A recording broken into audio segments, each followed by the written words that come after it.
Én nagyon szeretem az ilyen pátoszos ünnepségeket. 2 évvel ezelőtt a Nagymóló mellett a Vitorlás téren találkoztunk akkor egy nagy színpadon, egy nagy kivetítővel. Ti 3-an egészen biztosan ott ültetek a színpadon, és akkor ott volt veletek Berez Zsombor is, aki éppen a friss olimpiai ezüstérmét hozta, és ezzel találta szíven az ott ülőket, a rajongókat. Most azt gondolom, hogy amit ti produkáltatok Hágában az elmúlt hetekben, illetve 1,5 héttel ezelőtt, az nagyjából ugyanolyan értékkel bír nekünk vitorlázóknak, nekünk nézőknek és szurkolóknak, mint az a 2 évvel ezelőtti esemény. Az, amit Érdi Mári produkált, az azt hiszem, hogy mindent visz. És az udvariasság jegyében, nem csak az aranyérem miatt, egyébként is veled kezdtem volna ezt a beszélgetést. Engedd meg, hogy nagyon távolról indítsam. 15 éves korodban találkoztam veled először, akkor egy televízió felvétel kapcsán az éppen friss bike világbajnokkal. Érdi Mári akkor egy mosolygós, nagyon aranyos kislány volt, akire többen mondták, hogy nagy jövő állhat előtte, de hát ez a feltételes jelző, ez mindenképpen benne volt ebben. Te akkor kicsi lányként egy korosztályos, vagy bike világbajnok éremmel a nyakadban gondoltál arra, hogy ebben a sportágban egyszer majd te felnőtt világbajnok is leszel, vagy az még teljesen a játék része volt a vitorlázásnak? Hát dehogy gondoltam rá, mert azt se tudtam, hogy kerültem oda arra a versenyre, meg nem annyira tudtam, hogy mit csinálok, szóval egyáltalán nem gondolkoztam ilyenekben. Nagyon gyors volt az a fejlődés, amit te felmutattál. Sőt, nagyon sokan azt mondták, hogy túl gyors, jönnek a sikerek, és előbb-utóbb úgy beleülsz ebbe a lavorba, ebbe a langyos vízbe, és azt mondod, hogy te erre születtél, az eredmények itt vannak melletted, és nem lesz ott később az a motiváció, az az inspiráció, ami fellökhet a dobogó legfelső fokára. Mikor érezted azt, hogy te már érett vagy a dobogó legfelső fokára is? Mármint a felnőtt mezőnyben. Igazából tavaly, sokáig igazából 2017 óta, amikor abban az évben megnyertem az U21-es világbajnokságot, és ugye még volt 1 évem ebben a korosztályban versenyezni, akkor azt mondtam, hogy innentől kezdve nekem a célom az, hogy felnőtt világbajnokságot nyerjek, de nem igazán tudtam, hogy ez milyen nehéz és milyen út vezet oda. Szóval sokáig ugye úgy fejlődnek a vitorlázók, hogy megvan a sebességük, vagy aki szerencsés, annak van hozzá tehetsége, és aztán igazából megvan a minden részlet egy vitorlázónak, ami kell ahhoz, hogy nyerni tudjon, és tud futamokat nyerni, de ahhoz, hogy egy versenyt, vagy egy világbajnokságot megnyerjen, ahhoz nagyon-nagyon rengeteg dolgon keresztül kell mennie, és nem tudja egy fiatal versenyző, hogy mi ez a rengeteg dolog, én sem tudtam, és tényleg most, hogy megnyertem a felnőtt világbajnokságot, nem is tudom elhinni, mert reménykedtem abban, hogy egy nap megtörténik, de tényleg nem tudom szavakba önteni, hogy mennyit jelent ez nekem, és hogy mennyire akartam ezt a győzelmet. Nézzük az utat, és most nem megyek annyira messzire, mindössze 1 évvel ezelőtt a Gellért-hegyen sétálva beszélgettünk egy sérülés után. Akkor te elmesélted nekem a sérülés történetét, a hosszú kihagyás időszakát, majd a te döntésedet. Tulajdonképpen ott indult el az a ringlispél, ami idáig vezetett, vagy mondhatnám azt, hogy ott ugrottál rá azután közvetlen arra a dobbantóra, ami felvitt erre a dobogóra. Igen, nehéz éveken vagyok túl, de amikor ugye beszélgettünk a Gellért-hegyen, az a tavalyi világbajnokság után volt, ahol 5. lettem, és ott is már éreztem, hogy kezdek visszajönni, de ugye a felkészülésem az nem volt a legjobb a tavalyi világbajnokságra, mert az egész év során azt hiszem 2-szer volt 2 hónap, amikor itt teljesen leálltam, szóval még az erőnléti edzéseket sem csinálhattam, ami ami érzelmileg nagyon megterhelt, mert vitorlázni szerettem volna, de tavaly nyáron volt az a pont, amikor az Enrico, az edzőmnek mondtam, hogy segítsen a sérülésemnek a kezelésében, mert már annyi ideje szenvedek vele, és ő a kezébe vette az irányítást, és megtalálta azokat a szakembereket, akik végre tudtak segíteni, és elindítottak egy olyan úton, ami először engedélyezte, hogy megint teljes értékű edzéseket tudok végezni, és ennek köszönhetően megint úgy versenyezni, ahogy tudtam, hogy tudok. A mértékadó szakemberek akkor azt mondták, hogy stop, állj. Pihenj addig, ameddig ezek a fájdalmak el nem múlnak, és csak utána indulj neki. Te felülírtál mindent és mindenkit.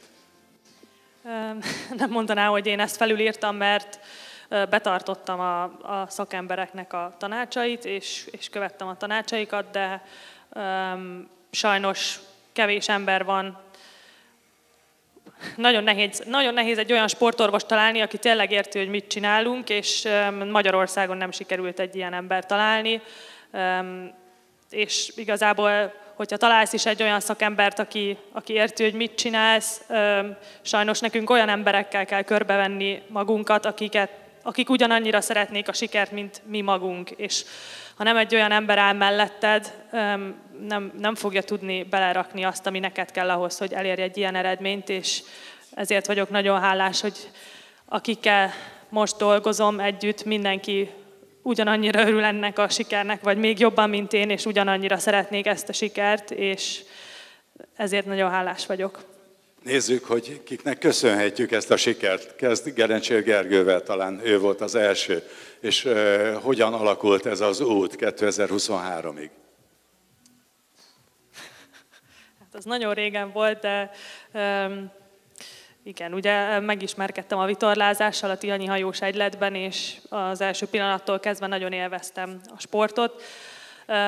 Először nem gondoltam, hogy versenyezni szeretnék, de amikor a Balatonfüredi Yachtklubban megismerkedtem a lézerhajó osztállyal, onnantól kezdve mondanám, hogy nem volt megállás, mert tényleg versenyről versenyre jártam, egyre nagyobb versenyekre, és szerintem nagyon szerencsés helyzetben voltam, mert ott voltak a Vadnai testvérek, és a Jonival nagyon sokat edzettünk együtt 4 hétben, meg radiálban is, és voltak olyan délutánok itt a Balatonon, amikor csak a Joni meg én voltunk kint a Csomesszal, szóval szerintem a karrierem kezdetétől fogva nagyon szerencsés utat járok, és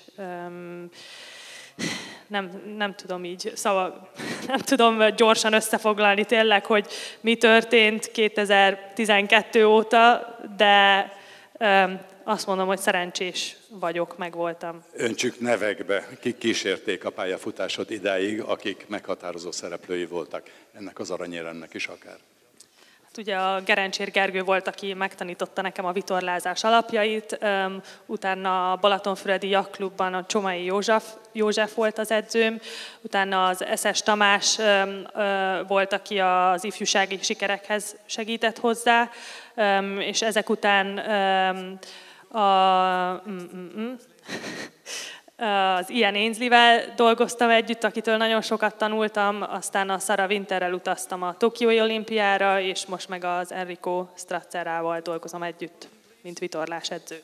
Ők mindenki egy picit mást tett hozzá ahhoz, amire neked szükséged volt, vagy mindenki nagyjából ugyanazt, csak te együtt értél azzal az úttal, amit akár a korodnak is betudhatunk?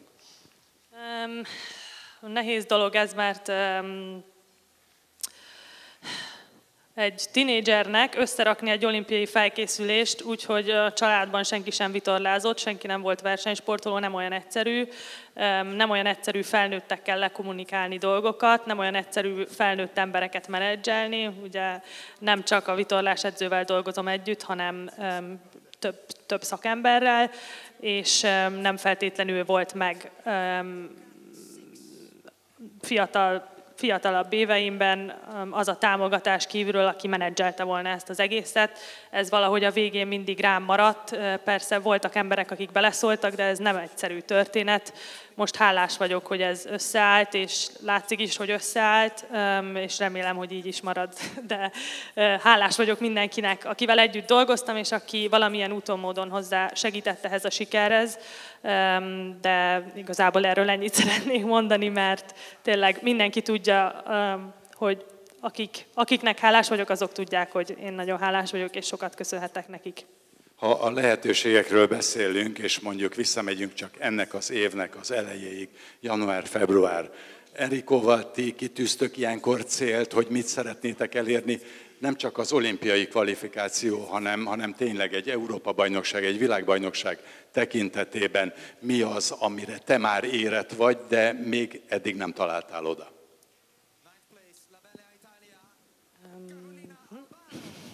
Bocsi, egy kicsit kalandoztak a gondolataim, mert elkezdtem gondolkozni, amikor elkezdett feltenni a kérdést, hogy milyen célokat tűzünk ki.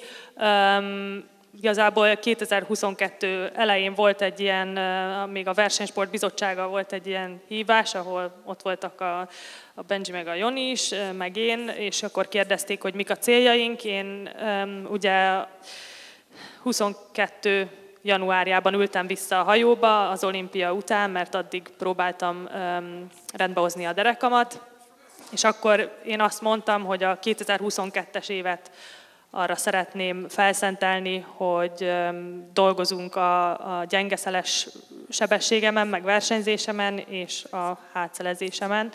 A 2023-as évben pedig eredményeket szeretnénk hozni, és erre többször is visszagondoltam erre a kijelentésemre, mert valahogy így is alakult, mert ezeket a célokat, amiket kitűztünk, ezeket mind sikerült elérni, ami nem mindig így van. Szóval szerintem nagyon tudatos és jó munkát végzünk.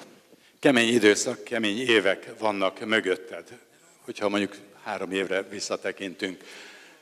Benne volt 2023-ban, márciusban, akár az EB után, hogy te akár világbajnoki címet is húzhatsz Hágában?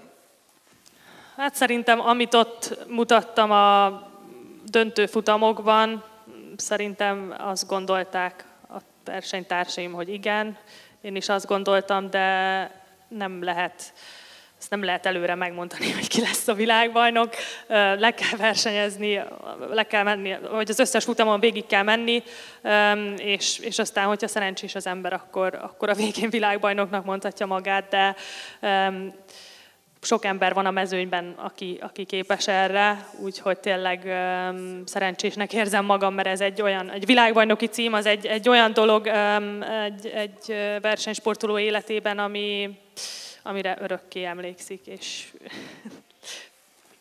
Flug Bence azt mondta az éremfutam előtt szombat éjjel, hogy szerinte Mári holnap világbajnok lesz. Aki követte... Nem ő volt az egyetlen, aki ilyeneket mondott. Aki követte a te éremfutamaidat egyébként korábban, az találkozhatott vele rendszeresen, hogy mindig bejutsz valahanyadik helyen, de te azon általában javítasz. Tehát ott mindig előreléptél. Amikor kismezőnyben kellett versenyezni, ott valahogy mindig többet sikerült kiadni magadból, vagy többet sikerült mutatni magadból. Most az éremfutam előtt, te hogy feküdtél le, hogy meg akarom tartani a 3. helyet, vagy itt tök mindegy, hogy mi történik, én kihozom magamból a legjobbat, vagy figyelem a többieket, és majd lesz valahogy. Hát először is úgy feküdtem le, hogy én már nagyon fáradt vagyok, örülök, hogy holnap vége a versenynek, és hogy csak egy 20 perces éremfutamon kell végig vitorlázni. Kicsit irigykedve néztem a Benjéket, amikor elindultak hazafele, de aztán amikor felkeltem, nagyon izgultam, és ugye nem akartam annyit gondolkozni a pontokon, de természetesen ezt tettem, és amikor felkeltem, addigra tiszta volt a fejemben, hogy 5-en vagyunk már csak esélyesek dobogóra állni. Arra azt mondtam, hogy ez jó, mert 4 emberre figyelni sokkal könnyebb, mint 9-re rajtam kívül. És aztán az edzőmmel átbeszéltük a pontokat, hogy tényleg hány hajó kell, hogy köztem meg a versenytársaim között legyen ahhoz, hogy én nyerjek, vagy hogy... Szóval minden szituációt átbeszéltünk, hogy mi lehetséges, és aztán a nagy izgulások közepette úgy szerettem volna nekiindulni az éremfutamnak, hogy a rajtól kezdve az én kezemben legyen a kontroll, szóval, amennyire lehet én irányítsam a többieket, ne az legyen, hogy már a rajttól kezdve én maradjak alul, és későn szerettem volna oda menni rajtolni, mert szerintem ezt gyakran elrontják versenyzők éremfutamban, hogy túl hamar odaállnak a vonalra, és akkor nem tudnak sebességre menni a rajt után, és ezeket mind sikerült teljesítenem. Szerencsére a Dán versenyző, aki pontazonossággal volt velem az éremfutam előtt, ő már egy büntetőt kapott a rajt pillanatába, és onnantól kezdve 2 emberre kellett figyelnem, a svájcira meg a holland versenyzőre, és szerintem nagyon szép, higgadt futamot tudtam vitorlázni. Nem mertem elkezdeni örülni, amíg valaki tényleg nem jelezte kívülálló, hogy igen, én nyertem, mert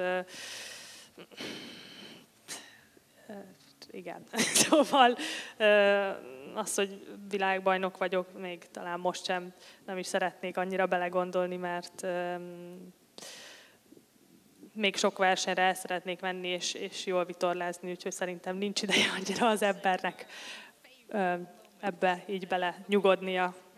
Én nem láttam még ilyet, lehet, hogy ez szokványos az Ilka hajóosztályban, hogy valakit, a világbajnokot, mint annak idején Kleopátrát, a hajójával együtt felemelik, és így viszik ki a partra. Ez számomra valami csodálatos dolog volt, és Flug Bence, most visszatérek az MVM-hez, azt mondta, hogy mindenki sírt, aki a televízión, illetve az internetes közvetítésen nyomon követte a világbajnokság éremfutamát. Neked volt már részed ilyenben, vagy ez egy szokványos dolog, hogy a sztárt, az első helyezettet, az aranyérmest a hajójával együtt a vállukon viszik a sporttársak? Nem volt még részem ilyenben, és örökké emlékezni fogok erre a pillanatra, mert tényleg amikor bontáztunk ki a partra, azon gondolkoztam, hogy csak az Ethan legyen ott, csak egy ember legyen ott, akivel örülhetek, mert olyan kevesen vannak ott ezeken a versenyeken, ugye az edzőmmel vagyok ott, és hogyha még a Benjiék ott lettek volna, még velük örülhettem volna, de ők már nem voltak ott, szóval tényleg abban reménykedtem, hogy egy ember legyen ott, akivel örülhetek, és aztán ennyien fogadtak. Ez hihetetlen érzés volt, és tényleg olyan megható volt, hogy mennyien tudtak a mezőnyből őszintén örülni nekem. Tényleg ez még többet jelent, mint nyerni. Én úgy látom, hogy ehhez a világbajnoksághoz jár az a fajta kihívás, amely nem enged téged ki ebből az eufóriából. Elkezdődött ott a vízbeugrással, majd a hajón a partot-éréssel, de egy héttel ezelőtt a kisfalutokba, itt a Balaton felvidéken pónifogattal vittek az ünneplők közé. Ma itt véget nem érő taps, és gyakorlatilag most is azt gondolom, hogy euforikus érzés, mindenkit talán egy picit magával ragadott az a látvány, és az az emocionális kisugárzás, ami belőled jött. Te megváltoztál egy picit, többnek érzed magad világbajnokként, vagy te maradsz az Érdi Mári, akit eddig is ismertek, és reméled, hogy lesz még világbajnoki, vagy akár olimpiai bajnoki cím is?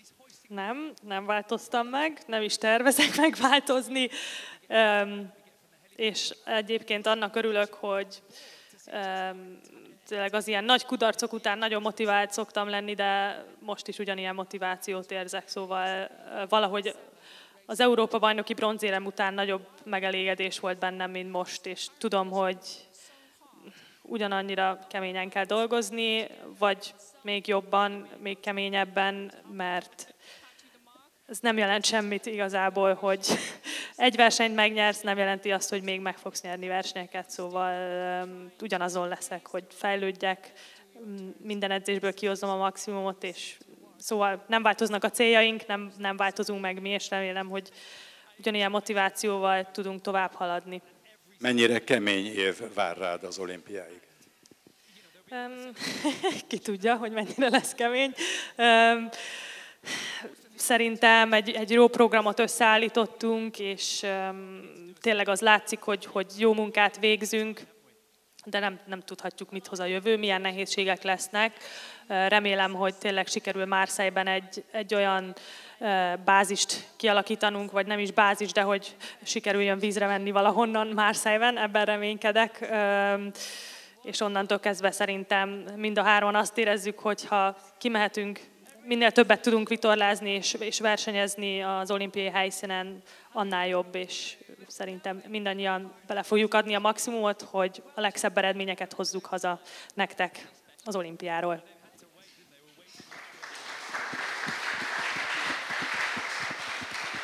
A közönség talán megengedi nekem, és remélem, hogy te is, hogy egy picit, csak tényleg egy rövid kitekintésig egy kicsit bulvárosítsam ezt a beszélgetést. Azt is mondják, hogy Érdi Mári valójában most lett felnőtt. Kialakult párkapcsolatban élsz, ugye a barátoddal találkozunk folyamatosan most már itt Magyarországon.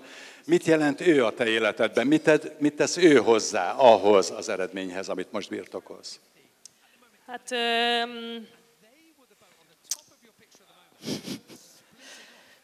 segít kihúzni a motorost a verseny utolsó napján, amikor már nagyon nincs kedve senkinek semmit csinálni. Szerencsére, ő nem szokott még a medálrészben lenni, de szerintem lehet, hogy jövőre már ő is ott lesz, szóval ő pihentebb szokott lenni a medálrész napokon, mint én, de nem, tényleg viccet félretéve, még egy barát, aki ott van a versenyeken, és tud segíteni, ki lehet kapcsolódni. Ugye kevés olyan ember van vitorlás versenyeken, akikhez odamész verseny közben, és nem rögtön arról számol be neked, hogy mi történt a futamában. Úgyhogy fontosak az ilyen emberek szerintem az ember életében, akik tényleg segítenek neki kikapcsolódni, és szerintem ez kölcsönös nálunk, de természetesen ott vannak a többi barátom is a versenyeken, akik nagyon sokat segítenek érzelmileg, és ahhoz, hogy ugye nagyon sok időt töltünk távol az otthonunktól, a családtól, és fontos az, hogy ott legyenek azok az emberek, akik támogatnak minket. Érdi Márival beszélgettünk, a 2023-as év hágai világbajnokával.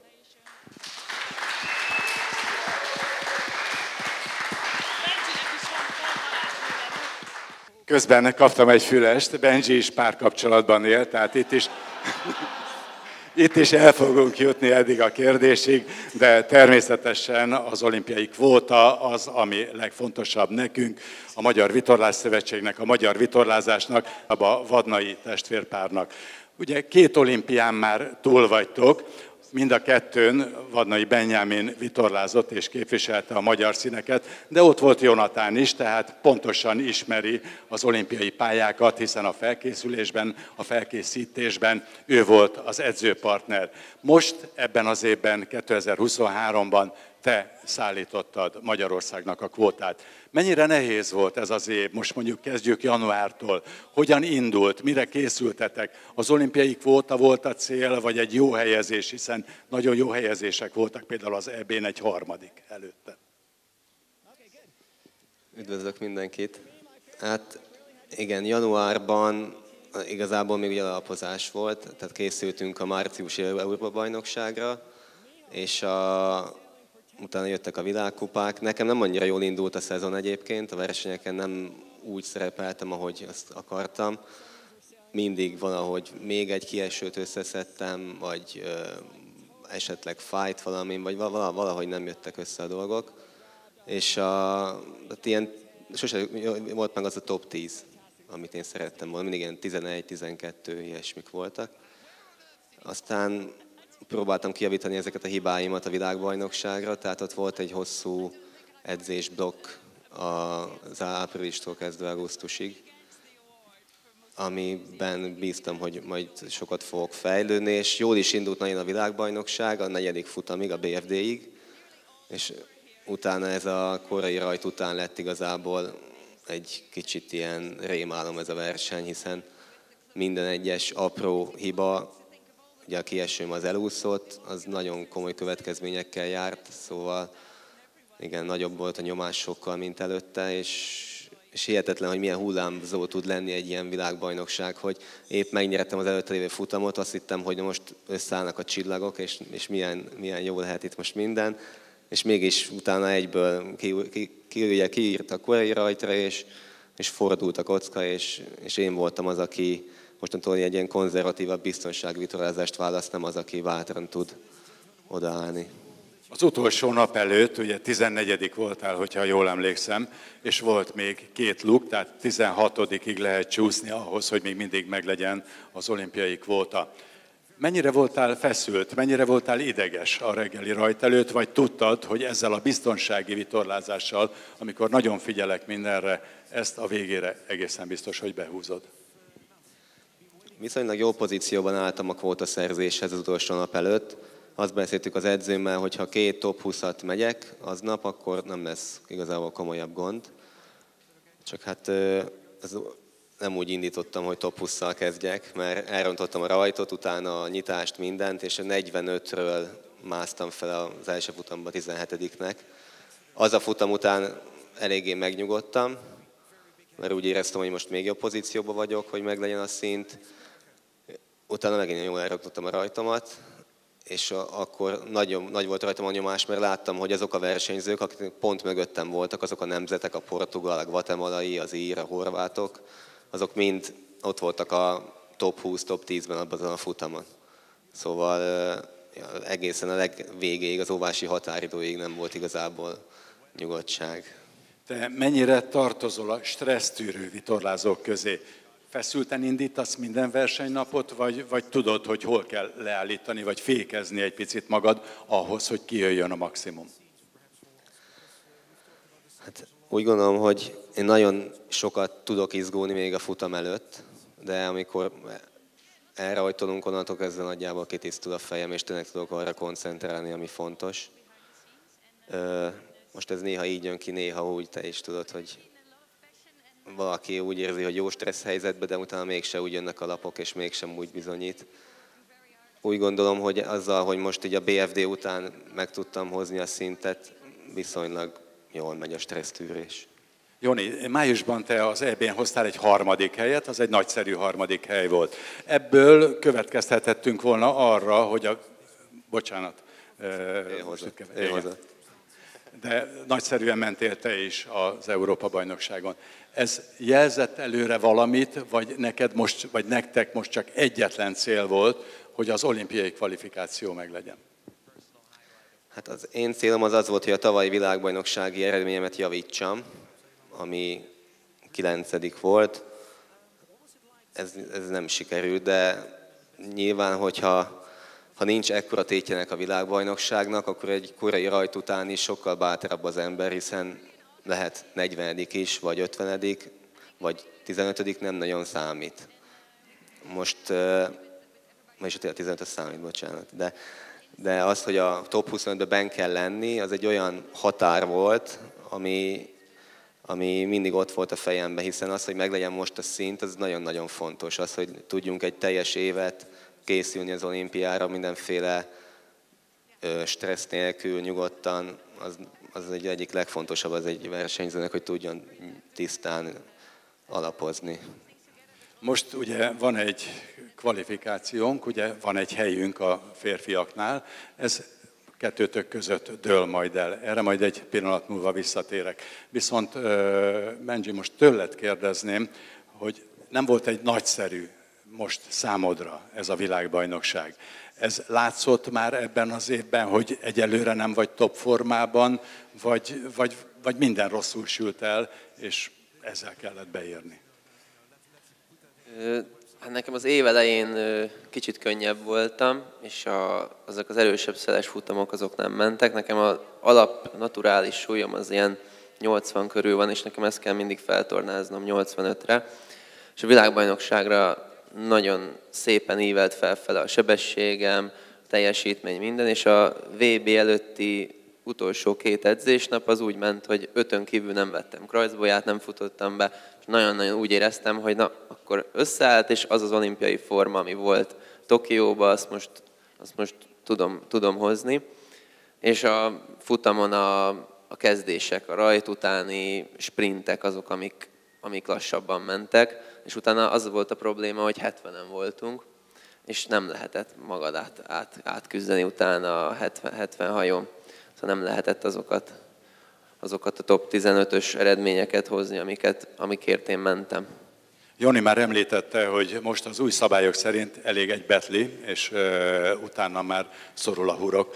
Ezt hogy élitek meg? Most még az egyet is kerülni kell, mert ugye a franc tudja, hogy az éppen hanyadik lesz, amit utána még ejteni kell.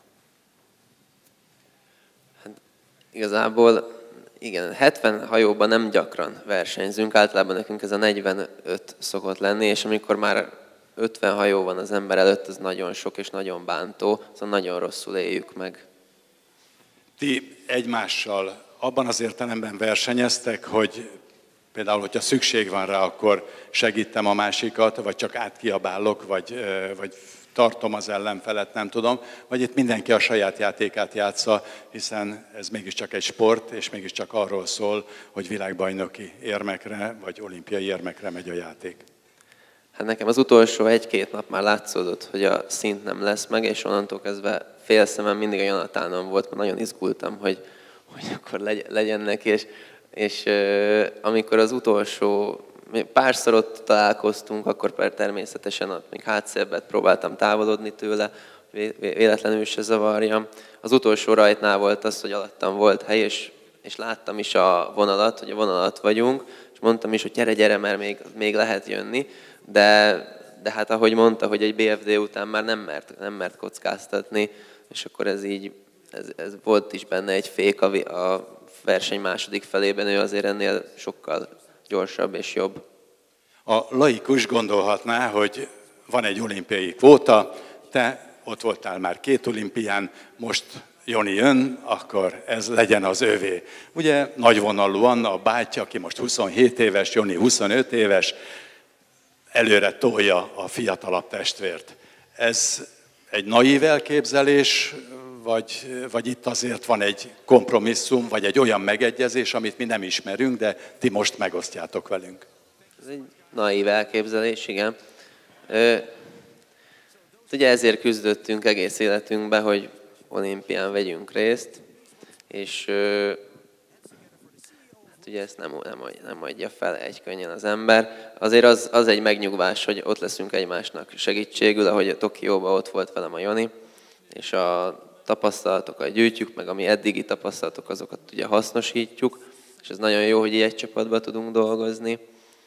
Hát igen, meg ugye nem is lenne fel a támogatóimmal szembe se, hogyha én odaengedném a Jonatánt. Szóval én is ugyanúgy mindent megteszek, hogy a következő világbajnokságon és Európa-bajnokságon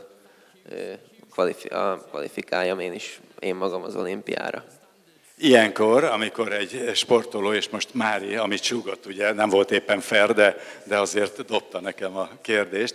Ugye te párkapcsolatban élsz, Joni szabadpályán rohangál, ő megteheti azt, hogy Balatonfüreden is csajozzon, és Horvátországban is, hogyha éppen úgy jön ki.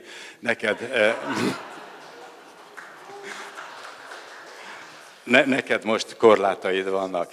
Ez, hogy van egy kiegyensúlyozott, feltételezzük, én mindenképpen ezt adnám neked, egy kiegyensúlyozott érzelmi élete a sportolónak, az tesz hozzá, másképp motivál, mint a szabadság, vagy nagyon nehéz ezt összeegyeztetni, ugye, hogy hónapokat vagyunk távol, és vagy itt vagy ott, de valahol azért mégiscsak hiányozni fog a biztos.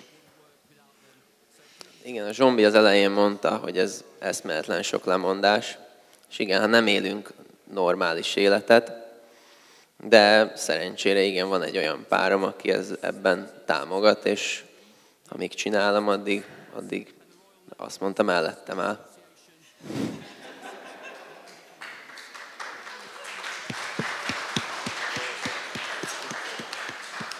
Mindennek hagyunk időt, ugye mégiscsak azért jöttünk, hogy beszélgessünk.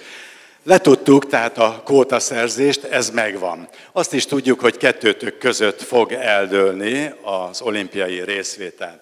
Mi történik most a ti életetekben? Jön a szeptember, ugye már benne is vagyunk egy picit, aztán az október, a november, december és talán január. De kíváncsi lennék arra, hogy mi történik most a ti életetekben, a vitorlázó életetekben.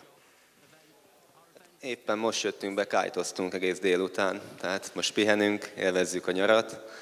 Egyébként el fog kezdődni az alapozást jövő héten, és hát ahogy mondta a Benji, hogy ugye nekünk ezt le kell meccselni, hogy melyikünk megy ki az olimpiára, hiszen a célunk az, hogy vagy a Molino ott legyen, az mindegy, hogy kihozza, és hogy a legjobb mehessen.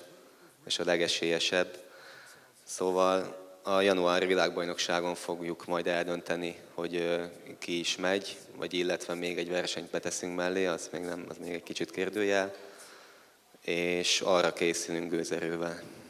Látva a formádat, látva, olvasva az eredményeidet, azt gondolom, hogy nagyon csalódott lennél, ha nem te utaznál Párizsba. Joni csalódott volt, amikor nem utazott Tokióba, szóval Szerintem... a Benji is csalódott, ha nem utazik, a Joni is csalódott. Szerintem mindenki csalódott lenne egy picit, viszont azért jobb egy tesónak örülni, mint egy vadidegennek, tudod. Szóval neki tudok örülni nagyon.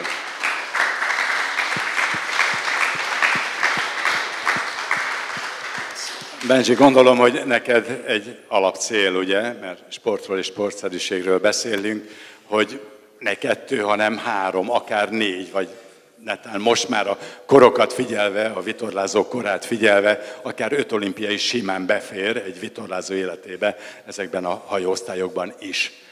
Te mire lennél büszke, hogyha ezzel a 2 olimpiai részvétellel most a következő 2-n a tesódat kéne segíteni, vagy azt mondod, hogy én begyűjtöttem a 4-et, a tesóm meg büszke lehet rá, hogy ott volt velem. Hát én arra vagyok a legbüszkébb, hogyha ezt a jó kapcsolatot fent tudjuk tartani az összes válogató alatt. És eddig is erre voltam a legbüszkébb, hogy szivakodás nélkül tudtunk végigmenni ezeken. Ha már kimondtad, én nem kérdeztem volna így bele, de most akkor megengedem magamnak ezt is. Volt már olyan, amikor mégiscsak összerúgtátok a port, mondjuk egy edzésen, egy edzőtáborban valahol, amiből esetleg 1 vagy több napos szünet következett köztetek? Nem volt ilyen. Persze minden, azért sok időt töltünk együtt, és biztos volt olyan, hogy valaki nem mosogatott el, vagy valami, és akkor másiknak lett volna a dolga, de hosszantartó összeveszésünk nem volt. Azt mondják, hogy ha embereket, akár 2 vagy annál többet összezárnak, és nagyjából egy ritmusban kell élniük és gondolkodni, akkor mindig eljön az a pillanat periódikusan, amikor úgy érzi, hogy most tele van a tököm a másikkal, bocsánat a vulgáris megfogalmazásért, és most egy kicsit hagyjanak már a francba békén, ne szóljon hozzám, ne szuszogjon itt a fülembe, ne ő csinálja a vacsorát, ne ő mosogasson, egyszerűen minden zavar, amit ő tesz. Nálatok vannak ilyen pillanatok? Nem, mert annyit vagyunk együtt, hogy olyan, mintha másik ott se lenne. De nem zavarjuk egymást. Nagyon nyitott, egyébként nagyon fontos, hogy mi folyamatosan beszélgetünk még a vitorlázásról utána, és hogyha valaki valamit nem ért annyira a vízen, akkor azt ott a vacsoránál boncolgatjuk, és szerintem ebből nagyon sokat tanulunk, hogy akinek jobban megy a nap, az megosztja, hogy szerintem az miért ment olyan jól. Beszélgettünk korábban arról, veletek is és az édesapátokkal is, hogy úgy tűnt, hogy ebben az Ilka 7-es mezőnyben szépen, ahogy korosodnak a versenyzők, majd kiszállnak, és ti pedig ugye jöttök fölfelé, és előbb-utóbb alanyi jogon is szinte becsúsztok a tudásotokkal az első 10-be, az első 5-be biztosan. De azt látni, hogy az élmezőny az valahogy hogy odaragadt. Tök mindegy, hogy valaki 34, 35, 36 éves, nem mennek ezek sehova, vitorláznak tovább. Igen, ez bosszant engem is, hogy nem megy senki sehova. Szerintem ez a regenerálódás az, ami nagyon kinyúlt, és nagyon magas szinten tudnak már edzeni ugye a sportolók, és fent tudják tartani azt a kondíciót 35-40 éves korig, mint a 20 évesek. A tapasztalat meg ugye az, hogy mindent láttak már, az meg ugye nekik kedvez, szóval igen, ezért ez egy bitang erős mezőny, amiben most vitorlázunk. És hát szerencsére egyébként itt az edzőpartnereink azok ezek az idősebb srácok, a horvát, a ciprusi, akiktől szintén ugye nagyon sokat tanulunk.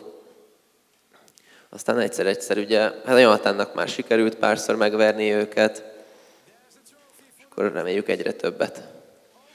Most folyamatosan az olimpiai kvalifikációról beszélgettünk, de ahogy te is említed, bitangerős mezőny, bitang jó vitorlázók vagytok ti is, ezt nyugodtan kijelenthetjük, és ez nem csak itt Magyarországon, hanem a nemzetközi összehasonlításban is.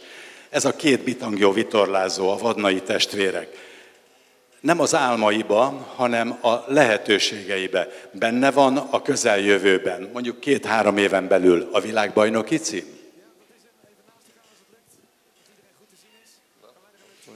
Egyszerűen benne. Mondjam én? Hát ezt ahogy a Mári is mondta, hogy sose tudod, hogy mikor jön össze, mikor áll össze a kép úgy, ahogy ezt te tervezed. Csinálni kell a feladatokat, kijavítani azokat, amiket éppen nem érzel olyan jónak, legyen az egy kis hátszersebesség, vagy rajtechnika, ilyesmi. És hogyha úgy adódik, akkor én úgy gondolom, hogy majd egyszer van rá esély, igen. Ti kitartotok Horvátország mellett, ugye oda jártok edzeni folyamatosan. Van tervben például, ugye Mári frissített, tehát ott mindig jött valaki, aki edzőként behozott valami újat, megtanított valami pluszt, aztán jött a következő. Nálatok ez a fajta fluktuáció benne van, vagy ti nagyon biztosak vagytok abban, hogy jó helyen vagytok, jó úton jártok, és ez fog elvezetni a célig? Ahogy Benji mondta, egy nagyon erős csapatban vagyunk benne. Van 2 olimpiai ezüstérmes mellettünk, van egy világbajnoki bronzérmes, szóval az edzőpartnereink és az edzőnk, azok már ebben a hajóosztályban és versenyzésben vannak, nem is tudom, lassan 20 éve. Szóval egy nagyon jó hátterünk van ott, és úgy gondoljuk, hogy a jövőben is ez így velük fogunk dolgozni.